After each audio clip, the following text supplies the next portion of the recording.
అందరికీ నమస్కారం. నా పేరు doctor Mounika Reddy, Medinine hospital Ayurveda and homeopathy నుంచి మాట్లాడుతున్నాను. ఈరోజు నేను మీకు సోరియాసిస్ గురించి ఎక్స్ప్లెయిన్ చేయాలి అనుకుంటున్నాను.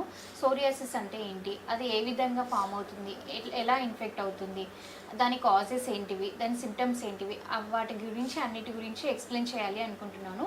సోరియాసిస్ గురించి ఫస్ట్ సోరియాసిస్ అనేది మనకి క్రానిక్ ఇన్ఫ్లమేటరీ స్కిన్ డిసార్డర్. ఇది ఏంటంటే మన బాడీలో ఎపిడర్మల్ సెల్స్ అనేటివి ప్రజెంట్ అయి ఉంటాయి. ఆ ఎపిడర్మల్ సెల్స్ అనేటివి మనకి టిష్యూస్కి ఆర్గాన్స్కి సెల్స్ అనేటివి ప్రొడ్యూస్ అవుతాయి.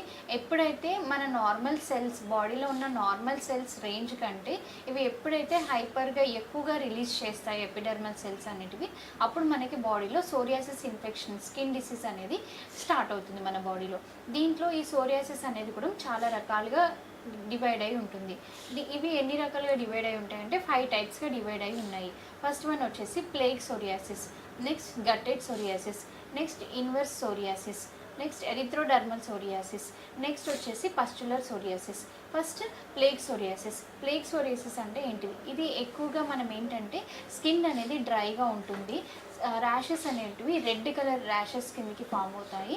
అప్పుడు ఆ ర్యాషెస్ నుంచి స్కేలీ ఫ్లేక్స్ టైప్ ప్యాచెస్ అనేటివి డ్రై అయిపోయి ఫాల్ అవుతూ ఉంటాయి. దీన్ని ప్లేగ్ సోరియాసిస్ అనేసి అంటాము. Next guttate psoriasis. ఈ గట్టెడ్ సోరియాసిస్ అనేది ఎక్కువగా మనము చిల్డ్రన్స్లో చూస్తుంటాం, చిన్నపిల్లలలో చూస్తూ ఉంటాం. వాళ్ళు ఏంటంటే మనకి చేతికున్న నెయిల్స్ అనేటివి బిటెన్ చేయడం వల్ల గట్టెడ్ సోరియాసిస్ అనేది ఫామ్ అవ్వడానికి, ఇన్ఫెక్షన్ ఫామ్ అవ్వడానికి ఛాన్స్ అనేది ఉంటుంది. నెక్స్ట్ ఇన్వర్స్ సోరియాసిస్ అనేది మనకి ఎక్కువగా ఏంటంటే ఫోల్డింగ్స్లో, మన బాడీ ఫోల్డింగ్స్ ఎక్కడైతే ఉంటాయో జాయింట్ ఫోల్డింగ్స్లో ఎక్కువగా ఇన్వర్స్ సోరియాసిస్ అనేది చూస్తూ ఉంటాము. అది ఎలా అంటే అండర్ ఆర్మ్స్లో కానివ్వండి, జాయింట్ ఫోల్డింగ్స్లో కానివ్వండి, నెక్స్ట్ నెక్ ఫోల్డింగ్స్లో కానివ్వండి, అటువంటి ఫోల్డింగ్స్లో మనం స్కిన్ ఫోల్డింగ్స్లో ఇన్వర్స్ సోరియాసిస్ అనేది చూస్తూ ఉంటాం. నెక్స్ట్ పస్టులర్ సోరియాసిస్ అంటే ఏంటి? పస్టులర్ సోరియాసిస్ అనేది మనకి స్కిన్ ప్యాచెస్ అనేటివి, ఆ ప్యాచెస్ రెడ్ కలర్ ప్యాచెస్ ఏవైతే ఉంటాయో వాటి చుట్టూ పస్ లాగా ఫామ్ అవ్వడం వల్ల పస్టులర్ సోరియాసిస్ అనేటివి ఏర్పడుతూ ఉంటుంది. ఎరిథ్రోడర్మల్ సోరియాసిస్ మన స్కిన్ లేయర్లో ఎపిడర్మిస్ నుంచి ఏవైతే డర్మిస్లోకి వెళ్తుంటుందో ప్యాచెస్ అనేటివి డీప్గా వెళ్ళినప్పుడు ఎరిథ్రోడర్మల్ సోరియాసిస్ అనేది ఫామ్ అవ్వడానికి ఛాన్స్ అనేది ఉంటుంది. Next causes. ఇది ఏ విధంగా మనకి ఇన్ఫెక్ట్ అవుతుంది? కాజెస్ అంటే మనకి యూజువల్గా కాజెస్ వచ్చేసి జెనెటికల్ హిస్టరీ, ఫ్యామిలీ హిస్టరీ ఏదైనా హెరిడిటరీ ఉంటే కనుక మనకి ఇది సోరియాసిస్ అనేది ఫామ్ అవుతుంటుంది. Next immune system dysfunction. మన ఇమ్యూనిటీ అనేది ఎప్పుడైతే మన బాడీలో వీక్ అయిపోతుందో అప్పుడు మనకి ఇమ్యూన్ సిస్టమ్ డిస్ఫంక్షన్ వల్ల సోరియాసిస్ అనేది అటాక్ అవుతుంది. నెక్స్ట్ వచ్చేసి life style changes, sedentary life style changes వల్ల కూడా ఇన్ఫెక్ట్ అవుతూ ఉంటుంది. నెక్స్ట్ వచ్చేసి ఎన్విరాన్మెంటల్ చేంజెస్, క్లైమేటికల్ చేంజెస్ వల్ల కూడా మనకి సోరియాసిస్ అనేది అటాక్ అవుతుంది. నెక్స్ట్ వచ్చేసి స్మోకింగ్ వల్ల, నెక్స్ట్ ఒబేసిటీ, వెయిట్ గెయిన్ వల్ల మనకి సోరియాసిస్ అనేది కూడా వస్తూ ఉంటుంది. ఇలాంటివి కారణాల వల్ల మనకి సోరియాసిస్ అనేవి ఇన్ఫెక్షన్స్ కాజ్ అవుతూ ఉంటాయి. Next bacterial infections, fungal infections, viral infections, వీటి వల్ల కూడా మనకి సోరియాసిస్ అనేది ఇన్ఫెక్ట్ అవుతూ ఉంటుంది.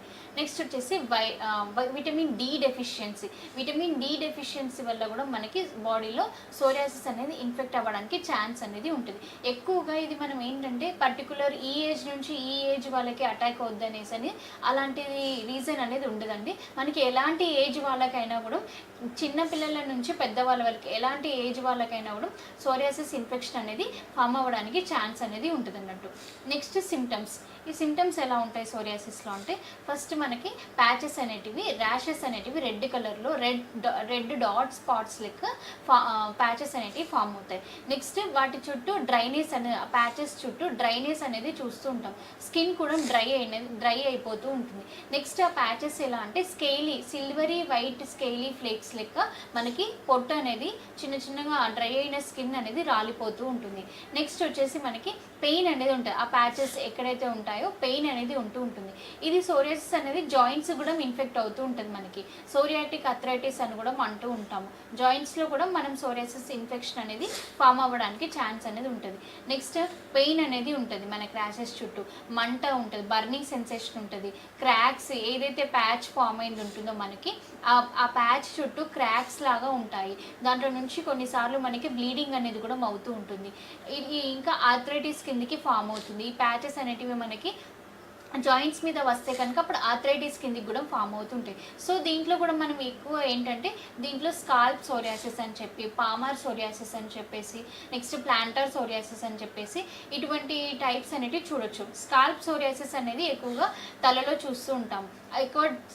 ఎక్కువ హెయిర్ అనేది డ్రై అయిపోతూ ఉంటుంది, హెయిర్ ఫాల్ ఎక్కువగా ఉంటుంది, డాండ్రఫ్ లాగా చిన్న పొట్టులాగా రాలుతూ ఉంటుంది, మనకి చుండ్రులాగా ఫాల్ అవుతూ ఉంటుంది మనకి.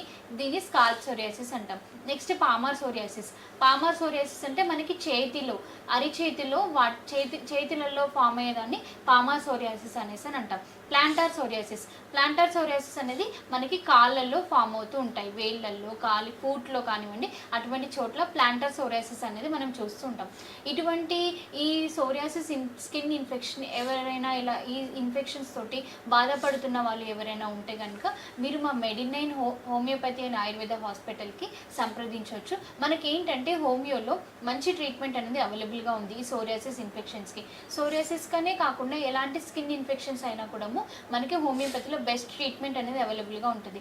హోమియోపతిలో ఏంటంటే ఎక్కువగా మనము పర్మనెంట్ ట్రీట్మెంట్ అనేది, అంటే ఇప్పుడు స్కిన్ ఇన్ఫెక్షన్స్ ఒకసారి వచ్చి అది ఏదైనా ఆయింట్మెంట్స్ ఎక్స్టర్నల్గా ఏదైనా ఆయింట్మెంట్ అప్లై చేయడం వల్ల అది అప్పటి మందం టెంపరీ రిలీఫ్ మాత్రమే ఇస్తుంది. మనకి పర్మనెంట్ సొల్యూషన్ కావాలి అంటే కనుక హోమియోపతిలో తీసుకోవచ్చు. హోమియోపతి మెడిసిన్స్కి ఏంటంటే మనకి ఎలాంటి సైడ్ ఎఫెక్ట్స్ లాంటివి ఉండవు.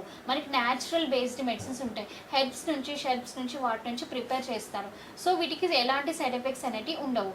సో హోమియోపతిలో ప్రతి డిసీజ్కి ప్రతి మెడిసిన్ అనేది అవైలబుల్గా ఉంది వితౌట్ సైడ్ ఎఫెక్ట్స్. మనం పర్మనెంట్గా ఈ ఏదైతే డిసీజ్ అనేది అటాక్ అవుతుందో మన బాడీలో దాన్ని పర్మనెంట్గా ట్రీట్మెంట్ చేసుకోవడానికి మనకి మళ్ళీ రిపీటెడ్గా స్టార్ట్ అవ్వకుండా పర్మనెంట్గా రికవరీ అవ్వడానికి హోమియోపతిలో మనకి మెడిసిన్స్ అనేవి అవైలబుల్గా ఉంటాయి.